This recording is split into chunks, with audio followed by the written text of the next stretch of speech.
Okay, Candace, I'm totally going to use you as a guinea pig with my cool new toy here to see if this is going to help. So this is the first time I've ever used this platform to record video. So you can see I'm not really dressed up or anything, so hope you forgive me for that. But we're going to take a look at this calculator because I just learned about this cool tool and I think maybe hopefully this will help you out. So I laid out the problem we were working on over here with the P was 4,000, the rate was 5%, the T is 3 years, and N is 12. And I think the big problem is just what's going in the calculator and what's rounding and when that's being rounded.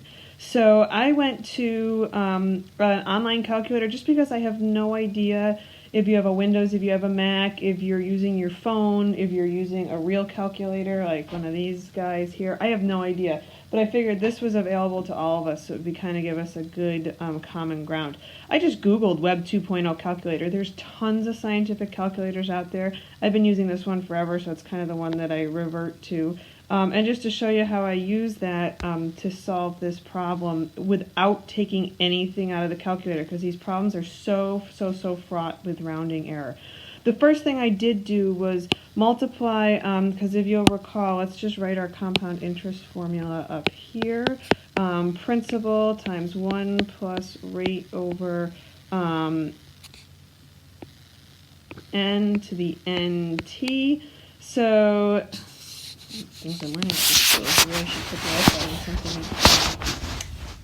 something steady, because you can't write very well. You don't. Okay, I digress. So the first thing I did do was I multiplied that n and that t just because I'm going to need that in the end, and I just wanted to keep that handy, so that was the 36. Now I can go to the point where I just put everything right in the calculator. Notice I'm not going to take anything out. So I put in the decimal,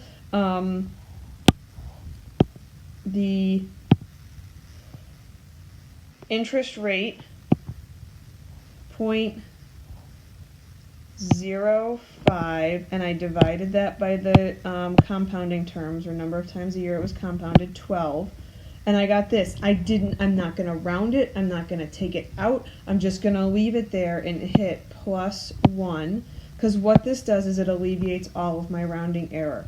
So I've left it all in there, and I'm going to raise it to that power that I found before, the NT, or the 36.